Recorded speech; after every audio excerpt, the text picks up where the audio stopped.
My music playing. Brett wanted me to shut my music off. I was like zenning out, and I'm like, I'm gonna be in a good mood for Facebook Live today because you always say I'm cranky. And I got my coffee and I have my music. Brett told me to shut my music off.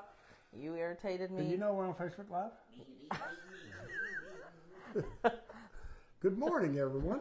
Marvin here with Bianca. I'm great. I'm doing great. Just wound up. Huh? I'm gonna mess with these lights for a second. That'd be good. It won't bother me to turn them off. I had to put my sunglasses on when Bianca come in with those bright pink tennis shoes. They're like dirty. They're not even that bright. Good morning. Good morning. Paul. So, I noticed Hugh commented on our volume the last time, but Hugh don't ever come around no more. Maybe he just don't like to go up the mountain. He said that usually he's working when we have our group walks. Oh. Yeah. Yeah, I think he's there when he's available. Randy ain't coming around with Ben no more since you lectured him while I was gone. Oh, stop. That is not why Randy's not here. The last group walk that he came to was yours. Yeah, and he had fun. Oh, and then he disappeared after he had fun. Yeah, because he was afraid I wasn't going to be at the next one. Okay. No. I don't know. He's probably busy. Our audio gurus out there need to subscribe to our Spotify and Apple. You know? Who does? All our audio gurus. Yeah, I asked Ken if he listens to it, but he don't even listen to us. I don't understand the statement. They need to subscribe to our high-quality audio Spotify and Apple. That's what I'm saying. Oh, you're saying Hugh should subscribe to Spotify and Apple because it's louder? It's a high-quality version.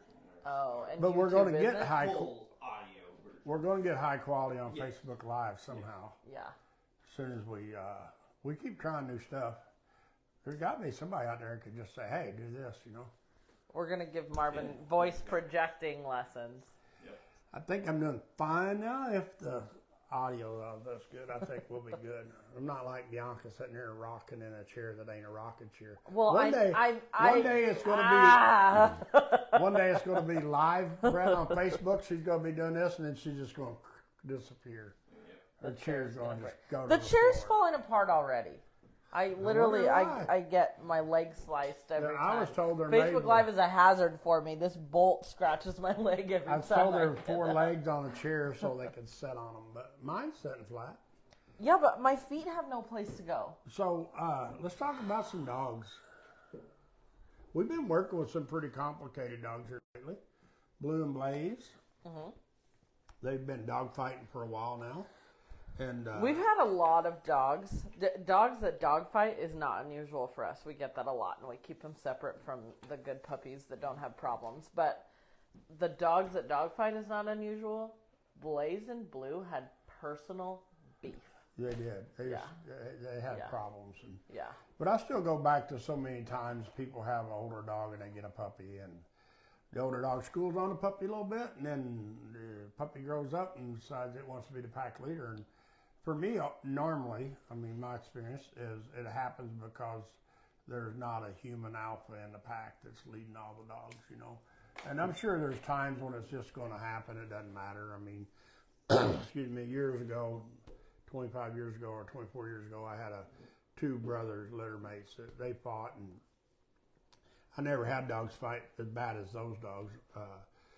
But I sold one and I got it back a year later, and as soon as I seen one other, fight was on again. And for me, it didn't seem to matter what I'd done. As long as if I was working them, they were fine. But if we quit working, I say that'll do, means we're done. If I didn't have a hold of one of them, it'd be a dog fight before I could get them caught up and get them back in my truck. So that's, for me, very unusual. We have some pit bulls that are 2 of them in the same house, and they have a lot of trouble. They did have, I don't know how, I hadn't seen them for a long time, but I'm the only one, I think, that would take the 2 out together. Even the owners didn't without a muzzle on them. I would take them out together if you were here. Yeah. But with those dogs, you just had to watch, and I think a lot of times it's the same. They're adrenaline junkies, you know, and they're wound up, and one of them runs by and bumps into the other one accidentally, and then they turn on one another, and then the fight's on, you know. So those two, that's what happened with them. I mean, I could see it coming whenever they were here with us and they were out in the field with me. And I just made them settle back down, and then they were fine. But if you let them run and play and act silly, and if they bumped into one another, then they would just instantly get in a fight. And it was the same thing. They had an older dog, and then they adopted another dog that was a little bit older. And they were both pit bulls, and so they got along until they didn't, you know, and that's what people always say. My dog never bit nobody until he bites somebody. There's always that first time when they bite somebody, and there's that first time when they get in a dog fight, and it's really traumatizing. We had Tonk out yesterday, 150-some-pound dog, and he's not neutered, and he gets along with all of our dogs, you know, and he doesn't beef with general packs that are going out. Was another male, intact male, about a year old out there or whatever, and on the other side of the fence, luckily, and man, I mean, Tonka lost it, and then he turned on me. I thought he was going to try to eat me because he just got mad because I made him quit. And he was frustrated, yeah. I hollered at him, and he just froze and like, oh, yeah, my buddy. Yeah, he snapped out of it. Yeah, but if the wrong person would have been handling him at that time, he could have really got in trouble. And me, I 100% say it was because there was another non-neutered male on the other side of the fence, and it just, I mean, he went over and sniffed, and man, he just got mad instantly. And he did it with Mariah, excuse me, earlier that day or the day before. And it wasn't as bad with Mariah as it was with me, because he just got mad, and he just, like, I don't know if he laid in his kennel and stewed over it until I took him back out. But boy, he lost his shit, and it really bothered him. So well, I think there was a difference too. I'm sure Mariah got the other dog out of the situation to keep everybody safe and make a good choice. In the real world, you can't do that. So rather than us avoiding that problem that he has, you addressed it. Yeah, and I'll address it again, you know, because he can't have that attitude. No, because if he walks by an intact male on the street of McMinnville, it'd be bad. It'd be a bad day. Yeah. So he has to learn. He's very capable, I feel. Would you agree that he can learn to be neutral around dogs that are intact and barking at him? If I had him on a leash and had him healing, I don't think it would ever been an issue. Yeah. But he was loose in the field. Yeah, they got to staring at each and there's other. Another dog. And the other dog just wanted to play because he's a year old or whatever. And he's just like, oh, a new friend. He even laid down and submitted to him. And this dog just didn't like it. Yeah. Brett, you got anything? Nope. So we just kind of jumped on a spur of the moment thing for me. We had a little bit of time this morning, and people have been talking about we're not been online as much on Facebook or podcasts. So here for this week, I don't know how bad next week is, but we had a little bit extra time, so we've been on there twice this week and talked about dogs and dog training. I want to touch on the 100 days, 30 seconds a day thing, Bianca. It's just really went over great. And it's been really fun for you. Yeah. It's been challenging for you a couple times to try to find time, because I know one night you were running really late, you know. Yeah. But you still made it happen, and it's pretty impressive for me. But the fun thing is the different stuff. Like last night you had, what's her name, doing push-ups? Crystal. Crystal doing push-ups with your dog on her back. And that was fun. And for me, some of the people are just doing like the same thing, you know, the same place. And for you, you've done it in several different locations. And it's fun for anybody if you can, you know. If you can't, just keep doing it. That's the whole goal. The goal ain't to make it hard to do. Yeah, you don't have to complicate it. No, the goal is just to do it. But it's fun to see even Pie and them. I've seen them out. I think maybe all the dogs I've seen out in different places. Yeah. None of them just stayed in the house, you know, and done it in the living room. So it's fun to see everybody doing them in different places and doing some different things. I haven't done it because I just don't want to make everybody look bad, you know. So I just stayed out of it. I'd probably have my dog jump off a horse or the barn or something, you know, in a swimming pool or something. But no, it's just fun to see all the different things that people are doing with their dogs and how much better some dogs are getting. Yeah, you know? We had a competition yesterday that 10 days ago, I guarantee you my dogs would not have passed. Probably none of them. Marvin comes up with spur-of-the-moment competitions, and really I know none of your guys' dogs are going to win this, so I'm going to put up this competition for me to show that you have work you need to do. You know, Me? It's not really a competition. It's like I'm gonna think of something that these dogs will all screw up. Mine? Ours. Oh, I was gonna say not mine, yours. Oh, Yeah. geez, yeah. But for me, You didn't do it with Mari. I didn't do it with Barry or Mari. Well, I did with Barry the other day, but I do it with Barry all the time, so it's not fair. I think you should do it with Mari. Yeah, I'll do it. I mean, it don't bother me at all. Yeah. And the reason I don't give people an opportunity to practice on what I'm going to do is because some people will really go practice so they can try to win because they're competitive. I know. So I just think up something that's for the moment, and that's what we do. And our competitions are all no leashes, no collars, naked dogs, Yeah. no hand signals, no speaking, one command. Yeah. Complicated. Yeah, and it makes it fun because one dog, I'm not going to call Lincoln out, but one dog just couldn't handle it. She worked on it last night. But I feel that she will because it kind of sometimes it gives you something to work on. Yep. And we'll post a video of this. I'll send Brett. I've got most of them I think videoed, but I'll send them to Brett and he can post up like this, and it gives you something to really think about. I think that people, and I say this stuff and then people like take it wrong, you know.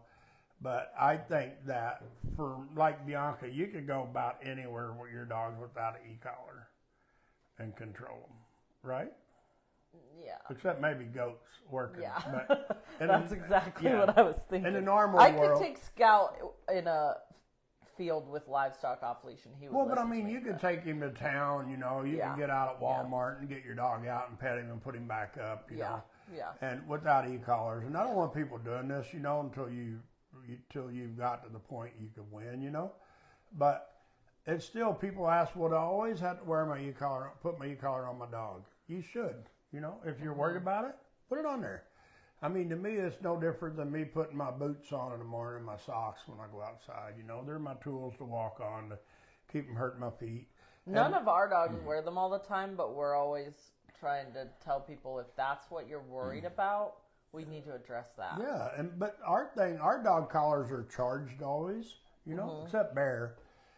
Bear don't even have e-collar, I don't think. I just steal Mari's or somebody's, you know, when I'm going to go do some cow work or something with Bear. But I think people just misunderstand the tools that we offer.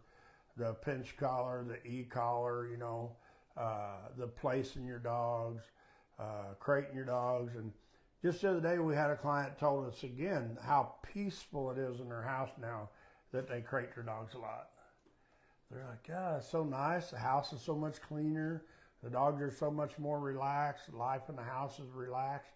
Sometimes people don't notice, I feel, how much stress they have in their house environment until they've changed something. Oh, and how chaotic it is for your dogs. Yes, and for me, I tell people all the time, do what we recommend for 3 or 4 or 5 months, and then revisit what you need to do, you know. But don't go home and be like, oh, next week I can let my dogs out of the crates. I don't have to crate them no more. I can let them on in the 3 bed. months I can when let you them on the revisit couch. it, don't throw away a whole plan.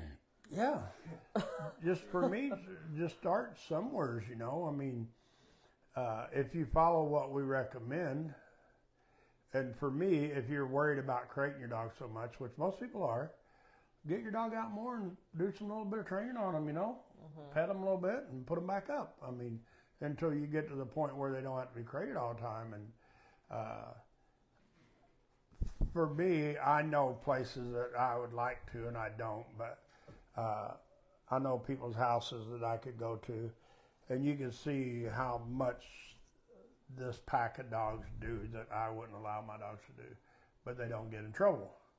And you can go to this house and see how much those dogs can do, but they stay in trouble, you know. And people don't understand, I think, sometimes the difference. You can have a calm, relaxed leadership house as long as the human is the leader, and you can place your dogs and they can stay there. And that's what this was about yesterday. People being able to place their dogs and do something without their dogs getting off the place. And I think the biggest thing we got out of yesterday's ordeal is, like Bianca said, Grace and her dog Lincoln have something to work on now. And I think the Right. way we work on it is what makes the difference. You know, there's so many people dread it. You know, it's like, I gotta work on my dog. Well, if you gotta work on your dog, then you got a problem already. I mean, Bianca's, I think, been way more relaxed here lately in the last 10 or 12 days, training on your dogs, than you've been for a long time. Oh, yeah. It's just as far as you're having fun. But it's her rules. Yeah. You know, you got to have fun with this 30-second deal. You can't be all pissy. And for me, I don't know. If I see somebody all pissy, I might kick them out of the program. They can start over. Yeah. Like you. Yeah. On day 88 or 95, I'll be like, hey, I think I'm going to kick you out. You got to start over, and I don't have to go boot shopping. Huh? That's why you're stirring the pot. You're trying to irritate me so I can make the rules. No, I'm excited, and I mean, I hope you make the 100 days. I'm going to. Yeah, that'd be fun. Yeah. I could prove I was wrong once. I got to remember before we go camping to get all my days in. It's just sad if you don't. But I think for the dog training world, there's like a million and one different ways to train. And for me, I always tell people to do what you want to do. You know, nobody has to come here. But if you come here, I think you got a real good opportunity to have a really cool dog and have a lot more fun with your cool dog. A lot less stress. So we do, you know, we talk about it all the time. We do a lot of the crate training, and we do a lot of place training, a lot of heel training. And we try to always take the dogs to town and do stuff with them. And now we'll talk a little bit about our sponsors. We have Rufflin Kennels, right, that we sell. We're dealer for them, and Gunner Kennels, and then we have our own leashes that we have made up. And we have Bernie's Perfect Poop Probiotics. We sell Black Gold Dog Food. Sell New Vet Vitamins. New Vet Vitamins has been one of our longest deals that we've sold. We've sold them for a long time. And we have the K9 ballistic dog beds that we sell. They're the ones that we use. We've got one old dog bed in here in the kennels, but I got it years ago, and we just use it for training on. We don't leave dogs on it in a kennel because they'll just hair it up. But I think that a lot of times it's the tools that we use for training that makes a lot of difference. Like, we've got quite a few people now that haul their dogs in crates in their cars and trucks, and they've all been a lot happier once they've done it. And they've learned that their dogs can settle down in their vehicle. And when we were at Town Menu yesterday, right? And man, what a fight I had with my dog that I had there in training. Marvin was his name, and he showed out bad. He didn't want to be in his kennel crate when I opened the door. He was leaving. He just didn't want to get back in my car. And I don't know why he had such a meltdown unless he just I don't think get he crazy. just doesn't have a whole lot of rules right now Maybe not. at home. Yeah. I think the rules kind of went to the wayside. And he's doing a lot better here. He's been here for a week refresher, and I think he goes home tomorrow maybe. Yeah. And the people have a follow-up. Yeah. Yeah. And he does a lot better than he did when he got here a week ago. But man, alive in my car, he melted down. He was going to come back in the kennels. Actually, he's like, I ain't even getting in your car. And some of what could have set him off was Wrigley when airborne trying to go in the crate or the kennel when I opened it, the crate, right? Wrigley just like I opened the crate and stepped back, and Wrigley went airborne, and my dog went backwards. Oh yeah, because Wrigley tried to jump in the crate when you said load up to your dog. He was leaving. Wrigley was like up here.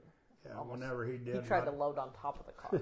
My dog went the other way. He's like, I'm leaving. Yeah. And I think that's one of the harder things for people to understand with their dogs in the crate is they can't bust out of the crate until they're invited out. And we put a video up a week or so ago, but when they come out of the crate, they got to be good and not just try to drag you off and start eating treats and cheeseburgers that's laying on the ground. So I think that's one of the huge things for people to work on is the dogs being calm and patient until you ask them to do something. But then you got to be able to stop it. And somebody came here for a council meet and greet a while back, and they haven't been back to do it with us, but they want to know after 3 weeks. They said, we'll always have to put a muzzle on our dog, right, to go out in public. I'm like, hell no.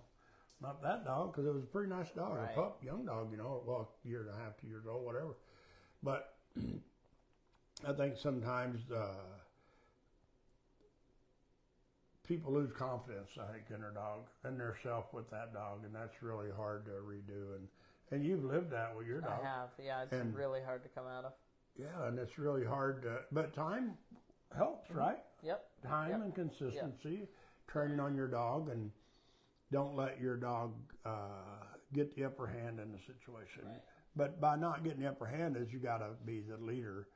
But train on your dog, but have fun with your dog. But not put your dog in crappy situations too soon either. Yeah, you just keep making it better and better and better, and then one day you don't even notice the crappy situation. Yeah, it's no longer a crappy situation. Yeah, because your dog's okay. Yeah. Your dog can handle it, you know. And we get dogs. We've got one coming in, or one to come in, or I don't know what the deal is, but it's got in a dog fight or two, you know. And now the people are traumatized, and we get that a lot, you know. That people go to the dog park and turn their dog loose, and they get in a dog fight, or they'll go over to their friend's house or whatever, and their dogs get in a dog fight. And it's for me the hardest ones to fix is the two dogs that live in the same house. If your dog got in a fight with Joe Bob's dog at the dog park, for us and me, that's not normally near as hard to fix as it is if your dog got in a fight with his mate in his own house, his buddy. So, Brett, you got anything? Yep, you got Paula Smith said Taylor's and Pie don't mind the crate. I didn't hear the crate. I thought it said Pie and Talus. Don't. I thought she said they don't mind. But then Brett said crate. They don't mind the crate. Yeah. I just heard they don't mind. Then Paula Smith also said some days Kalis and Pie do better than others with the 100-day challenge. Well, and the owners do too. Yeah. That's normal. Yeah, the owners. Yeah. Hit and miss. By day 99, you'll have more good days than the bad ones. Yeah. Especially if you just keep working on different things and don't just keep harping on the same thing. Yeah. And like, but go back to it. Last time I was trying to get Rebel to load up on the crystal, but that was hard for her. So I just picked her up and set her on there rather than getting aggravated and frustrated. And that's the way to do it. Yeah, she was like, I don't think I should jump on this lady. It is. Yeah, because she gets in trouble for that. Yeah. So now here you're trying to do it, and the next time you lean over and Rebel's on your back. Literally parkours off of people's shoulders and doesn't want to stand on someone's shoulders. Remember when Scout did that?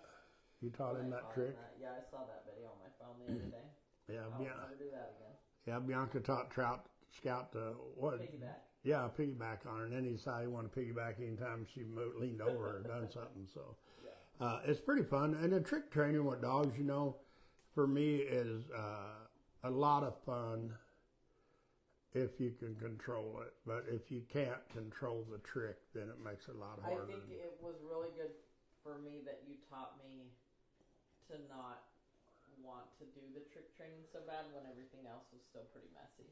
Yes, try to get your dog to be cool, and then you can, I mean, the sky's the limit what you can do with the dogs and your dog training if you really have a well-mannered, well-trained dog. And for me, like, we need to do something new with Bear, you know, we haven't done that for a while. So it's about... we need to do the next video we had planned. The what? We had a video planned, we just haven't... Yeah, we just need to do one and get one going, so... Brett, you got anything on there? Oh, Paul Smith said we have been doing extra videos and submitting them because they're going to be boarding with you starting the middle of next week. So that's why they've been like compiled so many videos. Yeah. Hopefully everyone's keeping track of what day they're on because I'm not counting them all. Yeah. Bianca will just surf through them. We're going on the honor system. Yeah. My mom is still doing her 100 days, but she gave up on the video, and so she said she's just going to try it out for 100 days. She's probably too busy. Too busy watching TV or cartoons or something. She's training on her. She said she trains on her every day when they go for walks, but she forgets to take. You know, and that's for me out in the playground there for a while. I was videoed almost every day of client dogs and just posted them, but I haven't been doing it as much here lately. And it was fun when I done it. The people really enjoy it, you know, seeing their dogs out there running around playing and training on them. They just enjoy seeing their dogs no matter what they're doing. I mean, they can be taking a poop or a pee and then still be taking I have so many good videos, but it's like some of them are I have to crop because it's like I'll be having this really cute video and then I'm like, Rocco, don't hump that dog. Hey, don't pee on his head. Yeah. Hey, quit digging in that mole hole. Yeah. Yeah, or I'm out there, damn it, don't, come here. That's a common one. Yeah. Marvin's like, hey, look at that dog's pooping. Yeah. Video. Yeah. So, but it is fun to see the, should put together bloopers. how many people do we have right now that's doing the 100-day challenge? I need help with that. Oh, no. We have Paula, Marvin, Denise. We've got like 6 or 8. Not as many as I thought, you know. I thought more people would do it. And thought we had more than we thought. For 100 days? yeah. Well, I don't expect them to make it, you know what I mean? I just expect they'll start and they'll fade away and then they'll come back, you know. You know, Mariah, not Moriah, started, but I only got one video. That's what I'm saying. Tag her. Yeah. Mariah, where's day 2, 3, 4, 5, 6, 7? 8, 9, 10. That means you gotta restart. Yep. Yeah, Grace is restarting. Really? Yeah. Who else? What about Moriah? Don't just name Heather? Heather, yeah, she does. Who else is restarting? Yeah, I was like, no. Janice is restarting. Who, Janice? Man. Brett's trying to defend you. I'm throwing you right under the bus. Yeah, I'm going to drive over Trying you. to defend anyone that needs to restart. Yeah. But it's pretty fun that people are trying it. And are people restarting? So, Kelsey and Indy. How many people are actually still they're not restarting? Mickey and Blue. 8. Really? Am I missing anybody? I have Paula, I have Denise, I have Tracy, I have Jen, I have Mickey, I have Mariah, I have Heather, and I have Chelsea. Mia? Oh, Mia. Yeah, Mia's doing it. I don't know. Mia's first video was in Home Depot. Yeah. She's like getting her cool ones out of the way. I don't know where she's at on it, but how many days she's on it. Day 2, I think. Yeah. It's, for me, like I said, anytime you do this, it'll just help your dog and you too, you know. Well, it should help you as long as you don't get dog bit or something by your own dog, but it could be a lot of fun. So, Bianca, do you have a training tip for the week? Something easy to just make a better dog. I've got one in mind, but I'm letting Bianca go with hers first. You know, I feel like one that's like kind of an underdog that people miss, but it's so valuable because it slows the dog down is thresholds. Yes, that's a great one. So, Brett, do we have a video on our deal for our customers only about that? Well, thresholds, yes. I think we have a bunch on YouTube. We've got we've done some doors and we've done the gate examples, if that's what you're talking about. Yes. Those are all on YouTube. So anybody that's not, jump on YouTube and subscribe and hit that like button. Yep. I've got a lot of people now I've subscribed to, you know, not in the dog training world, but in hog trapping and stuff, race cars, different stuff.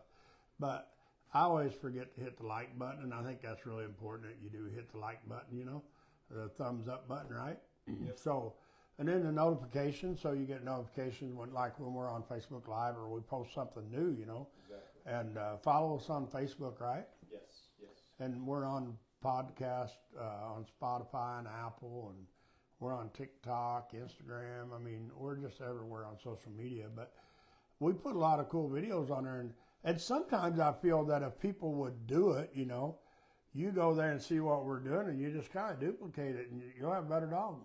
Yeah. You know, yeah, it's true. it's not about even if you've done board and training with us.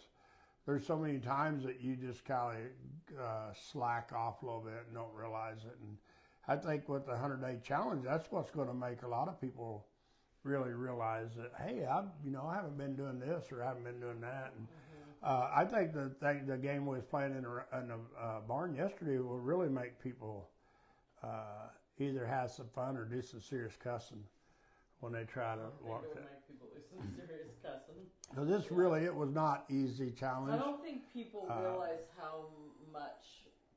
how much misbehaving they allow when they're providing affection at the same time. Yeah. Wasn't it Mo Ryan had to put a e-collar on her dog? No, did she? Maybe not. I don't think so. Maybe not. Video. Mia did. Yeah. Yeah, maybe it was Mia through Mariah. Yeah. And then Grace, hers is just. Yeah, Grace is just a basket. Yeah, she could put him on a barrel. But for me, I think one of the, and always, I mean, I trained my first dog in 93, 94, like I've said. My one of the main things I started teaching was a recall. If I call my dog to me, he has to come to me, sit, lay down, stay by my feet. And that's really hard for people to do. But I think that that's one of the things that you can do, and it can be a lot of fun. You can put a long line on them to start with, if you need to. The dogs that's been here board and trained shouldn't really need to, but if you have to refresh that part of it. And if you can get your dog to where you could use the tone button on the e-collar, train your dog to recall with that, or you can just train your dog at one time. You ask them to come. And me, back with my cow dog world, I made them come touch me. And if I patted my left leg, they had to come to my left leg. If I patted right leg, they had to come to right leg. And whenever you add stuff like that to your dog, not only are you making a better dog, but you got a safer life with your dog because you can always recall them out of a situation. And then it's the same thing with downing your dog wherever he's at, You've got pretty good with that. Crazy? Yeah, I have. Except for Tilly, but I haven't worked on it really with her. Yeah. You're going to sell Tilly anyway, so. What's crazy is that there's so much of the, purely positive, don't use e-collars, blah, blah, blah, that are like, well, my dog can just wear a long line and they can explore, but it's like that mindset that your dog will always be on a leash means you will never, ever be a human and make a mistake and accidentally drop the leash or the leash gets chewed or broke. Or yeah. I cannot imagine that the only thing that keeps my dog safe is a line. Yeah, me neither. Or a fence. Yeah. Even a fence. Remember that time I told you for, a year or two how fast a dog could eat a leash and be gone? Mm-hmm. And you just never doubted it. And you had it. It took like 2 seconds for your dog to snap the leash, bit it in two. And I don't even know how they can bite something in two that quick, but it was one bite. And I know. Not even a full 1/1000. Yeah, it was just. She had a dog and then she had a leash and no dog, and it was one of the psycho dog leashes too, right? Yeah. It just bit it in two, and I know it because whenever I team roped, I had a dog I tied up. I tied my dogs up a lot or chained them up because I trained dogs and worked and team rope at the same time. But I had a dog named Smoke. I could tie her to the end of the arena with a lariat that we roped with, and they're pretty tough. And I could ride my horse the other end of the arena. By the time I got there, she was there with a little piece of rope. She would chew it in two and catch up with me and my horse. And so it's pretty amazing how fast they can chew stuff too. But for me, always the thing is to teach them not to do it, And now I don't. Well, we do long lines a lot with our dogs in here, but by the time we do long lines to use them to tie back dogs when we're training a lot of dogs at the same time, they're already taught not to drag you down on a leash. Where back in the day, if I had my young dogs out there, they weren't that good. I would just take them out to see if they would work or not. But I always, after that incident, I always tied my dogs back with a little chain and just kept an eye on them, make sure they didn't get tangled up or something, get hurt. But a lot of dogs, if you do that with them to start with, then you can tie them up with a piece of baling twine and they won't chew it in two because they learn that they can't get away from it. And but it is, for me, like you said, I couldn't imagine having a dog that I couldn't recall and take him off the leash out and let him explore and play. And the thing that gets you in trouble if you try that is going to the beach, where it's really windy and noisy sometimes, and your dog gets away from you a little bit and he can't hear you. And sometimes you can scream loud, you can scream, and the wind's blowing in your face from your dog to you, they won't hear you, and so then you really get yourself in a lot of trouble. So I think that people, for me, if you recall with a tone button also, it makes a lot of difference for your dogs. And it'll make your life a whole lot better. Yeah. Brett, you got anything to add? Yeah, Paul Smith said to make something a habit, one needs to do it at least 30 days. So at the end of the month, it should just be worked into your schedule, your calendar. She also said Rainer is a black lab mix that will be there. Oh, week 3 in August. Who's this? Oh, I think Paula that's her Smith. son-in-law's dog. Paulus? Yeah, she's going to hang out with him in I- Colorado. I think that Or her son's. for me, it's really hard for people to get the confidence to take their dog off leash somewhere, and they have enough confidence that their dog will always recall. You know, me, I want my dog to recall 100% of the time. And, you know, so far with Bear and Mari and even Roxy when we had her, and your dog Rue and Bianca's dogs. They always come when you call them. I mean, there's not an exception in their world. They have to recall, you know, and I think that people don't understand how much work that takes to get to that point and how much confidence you got to have in your own ability and in your dog, you know, so. But we gave you all some good tips on things to work for. Like Bianca said, the threshold, you know, is huge for me. Getting them out of the crates, out of your car, they got to be good. Before they get out, after they get out, they got to be good.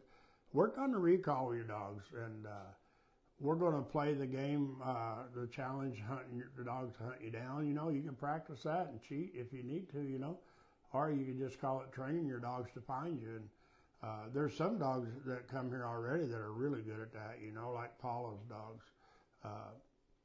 Both of those dogs, I mean, they hunt you down up there in the woods, and they find them, you know, so. For me, it's going to be, some dogs are going to be lost. And like I said, this challenge is open to different dogs. As long as you've trained with us, I mean, you can come to the challenge. If your dog's not been approved for that, and everybody will probably ask you just to wait with your dogs in the car or out in the field, you know. I don't know how many people is going to show up. A lot of people are going to be scared not show up, you know, because they're afraid their dog will get lost out there and we'll have to go find them or something. But if you're not afraid of the challenge and you're up to donating, what did we say, $20? Mm-hmm. A minimum $20 entry fee. You can donate whatever you want. We're going to, I don't know what we're going to donate it to. We'll come up with something to give the money to. But it's going to be a fun time. Hopefully everybody that works here will be up for the challenge. We'll take turns running the kennels so everybody can bring their dogs up and do it. And Bianca's already thinking she's going to win it, so we'll see. Her dog won a race one time, so I think the other dog fell down and tripped or something. And one day we'll have dog races again. That was really a fun time. People really got the competitive edge come out. So, Bianca, you got anything you want to add? Hide and Seek is 9 a.m. on July 20th. We have a walk July 5th, group walk, free. Friday at Bald Peak, July 5th. And that's all. 10 right. a.m. 10 a.m. for the group walk. Brett, you got anything you want to add? No, I think that's it. So far, so good. All right, then we're going to get off here. We got a dog lesson in a little bit. All right. And everybody have a great weekend. And if we don't talk to you, have a great 4th of July. We'll talk to you later. Bye.